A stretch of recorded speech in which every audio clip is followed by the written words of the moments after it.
নমস্কার সুপ্রিয় সুধী দর্শকবৃন্দ। ৩০শে নভেম্বর ২০২৫ চলুন দেখে নেওয়া যাক আজকের আবহাওয়া কেমন থাকছে। ভারতের উপকূলের দিকে ধেয়ে আসছে ঘূর্ণিঝড়। কলকাতায় কি প্রভাব ফেলবে চলুন দেখে নেওয়া যাক আজকের আবহাওয়া কেমন থাকে। নভেম্বরের মাসের শুরু রাজ্যে শীতের আগমন ঘটলেও মাসের শেষে সেই আমেজ অনেকটাই কমে গিয়েছিল। বঙ্গোপসাগরে সৃষ্টি ঘূর্ণিঝড় তামিলনাড়ু উপকূলের দিকে ধেয়ে যাওয়া এর প্রভাব পশ্চিমবঙ্গের তাপমাত্রা সাময়িকভাবে বৃদ্ধি পেয়েছে। যদিও এই ঘূর্ণিঝড়ের সরাসরি আঘাত এ রাজ্যে আসবার সম্ভাবনা নেই, তবুও এর কারণে আগামী ৩ দিন রাজ্যে স্থিতিশীল থাকবে। শনিবার তুলনায় রবিবার আরও কিছুটা বাড়ল তাপমাত্রা। শনিবার সকালে কলকাতা সহ আশেপাশে অঞ্চলের সর্বনিম্ন তাপমাত্রা ছিল ১৭°C। আজ তা বেড়ে ১৯ ডিগ্রি হয়েছে।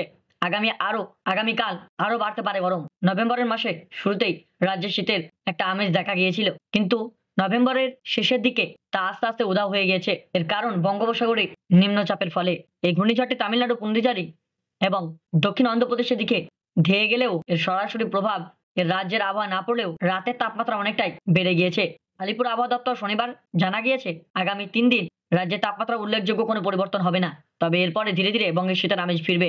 হাওয়া অফিসের নির্দেশ অনুযায়ী শনিবার দুপুর ১টা থেকে বার্তা দিয়েছে, তাতে বলা হয়েছে ঘূর্ণিঝড় শেষ ৬ ঘন্টায় ৮ কিলোমিটার গতিবেগে উত্তর ও উত্তর পশ্চিম দিকে স্থলভাগে এগিয়ে যাচ্ছে। পন্ডিচেরি থেকে ২৮০ কিলোমিটার দক্ষিণে এবং দক্ষিণ পূর্বে, চেন্নাই থেকে ৩৮০ কিলোমিটার দক্ষিণে।